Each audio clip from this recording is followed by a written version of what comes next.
सर्वप्रथम त म राम पात्र मेमोरियल अवार्ड सेलेक्सन कमिटीलाई अनि सिक्किम एक्सप्रेसलाई धन्यवाद दिन चाहन्छु यो अवार्डको निम्ति है।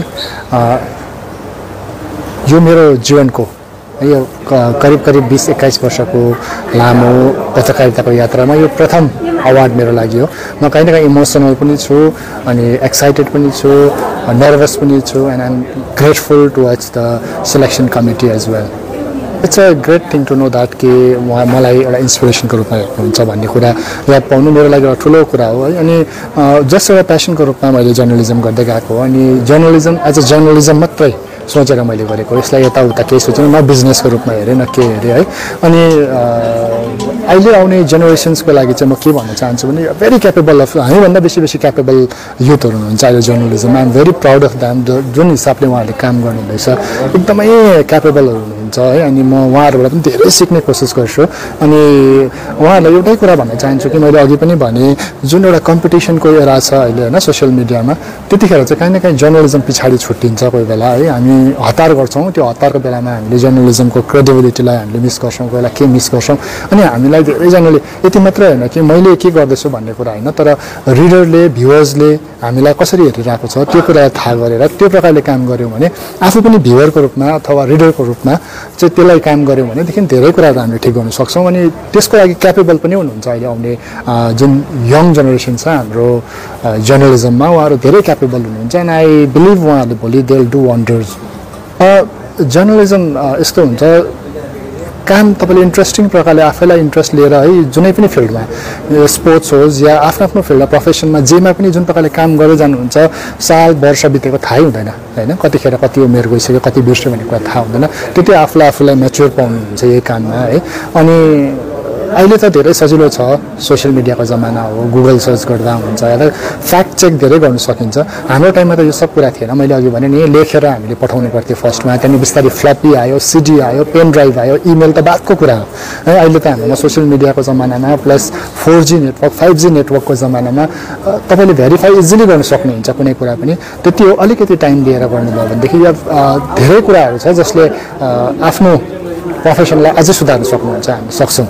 डिफाइन त जर्नलिजम के छ भन्दाखेरि अहिलेको एरामा अहिलेको एजमा एभ्री वान इज डुइङ एकदमै राम्रो प्रकारले काम गरिरहनु भएको छ। तर मैले तपाईँलाई भने नि कहीँ न कहीँ जर्नलिजम पछाडि छुट्टिन्छ हामीले कम्पिटिसन गर्दाखेरि होइन। डिफाइनै हो भनेदेखि त अब हामीले कतिवटा कुरामा बुझ्नुपर्ने कुरा चाहिँ के छ भने यो न्युज हो या भ्लग हो है या त अहिले जो पनि आएर मोबाइल लिएर आएर अनि यो यस्तो भइरहेछ हेर्नुहोस् यहाँ भन्नेलाई पनि हामी अहिले अडियन्सले एउटा न्युजको रूपमा लिइरहेछौँ होइन। अनि यहाँ हेर्नुहोस् अहिले यो एक्सिडेन्ट भइरहेछ भने न भाषा छ न शैली छ होइन, न एउटा अर्गनाइज थिङ छ, त्यो पनि हामीले मिडियाको रूपमा लिइरहेछौँ। यो चाहिँ उहाँहरूलाई म भ्युवर्सहरूलाई है हाम्रो रिडर्सहरूलाई के आग्रह गर्न चाहन्छु भने एउटा कन्फाइन्ड मिडिया हाउस जसरी चलाइरहनु भएको छ उहाँहरूलाई मात्रै मिडियाको रूपमा हेरिदिने, नभए जसले पनि मोबाइलमा भिडियो गरेर हाल्यो त्यसलाई नै मिडिया सम्झेर सम्पूर्ण मिडियालाई नै एउटा रूपमा भनेर या त कसैले एउटा भिडियो गरेर हाल्यो अहिलेको मिडियाहरू यस्तो छ भनिदिने है। धेरैजनाले अहिले मलाई याद छ हाम्रो मिडियाले कति क्रस चेक गर्छ, आएर एउटा न्युज लिएर आएर यसलाई क्रस चेक गर्नुपर्ने हुन्छ, ब्याकग्राउन्ड स्टडी गर्नुपर्छ त्यसको होइन, अनि मात्रै पोस्ट गरिरहेको हुन्छ। उहाँहरूलाई पनि त्यसमै समेट्दाखेरि चाहिँ कता न कता इन्जस्टिस हुन्छ उहाँहरूलाई।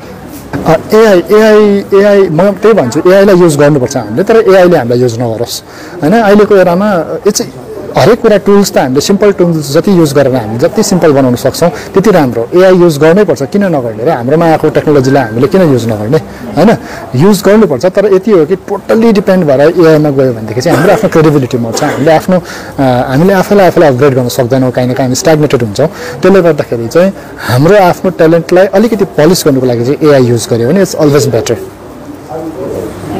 आज मलाई म कुसाङ लिवान फ्रम सिक्किम एक्सप्रेस, आज मलाई जुन चाहिँ अवार्डले सम्मानित गर्नुभएको छ सिक्किम एक्सप्रेसले, यसको लागि म सिक्किम एक्सप्रेसप्रति धेरै आभारी छु।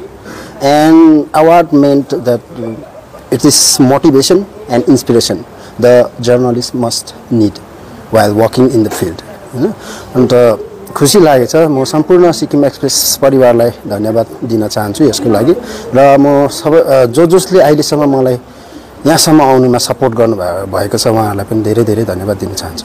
अब फर्स्टमा हामी आउँदाखेरि म 2013मा आएको, त्यति बेला यो मिडिया डिजिटलाइजेसन भएको थिएन, प्रायः लेखेरै गर्नु पर्थ्यो, प्रिन्ट मात्रै थियो प्रायः त्यति बेला हामीलाई निकै साह्रो पर्थ्यो किनकि इन्टरनेट फ्यासिलिटिज त्यस्तो राम्रो थिएन त्यति बेला तर अब हुँदै हुँदै आउँदाखेरि 2018-19 देखि डिजिटलाइजेसन जुन चाहिँ भयो यसले चाहिँ अब न्युज लेख्नु या त जर्नलिजममा काम गर्नु चाहिँ अलिकति चाहिँ सजिलो भएको छ तर अब सजिलो भन्दाखेरि यस्तो पनि हुन्छ डिजिटलाइजेसन हुनु पनि एउटा डिफिकल्टिज हुन्छ त्यसमा एक्सपर्ट हुनु पर्यो हैन हामीलाई चाहिँ साह्रै थियो किनकि हामी चाहिँ प्रिन्ट मिडियाबाट आएको त्यो डिजिटल वर्ल्डमा त्यस्तो त्यो ध्येय नै थिएन हाम्रो त्यहाँदेखि अहिले एकैचोटि अब स्विच टर्न हुनुपर्दा अर्कोपट्टि स्विच हुनुपर्दाखेरि चाहिँ हामीलाई निकै नै साह्रो पनि परिरहेछ अहिले पनि र पनि कोसिस जारी छ सिक्ने चाहिँ तर अहिलेको जुन चाहिँ भाइ बहिनीहरूले जुन चाहिँ डिजिटलाइजेसनको जमानामा अहिले काम गरिरहेको छ त्यसको चाहिँ म सराहना पनि गर्छु हैन मान्छेले कतिले नराम्रो पनि भन्छ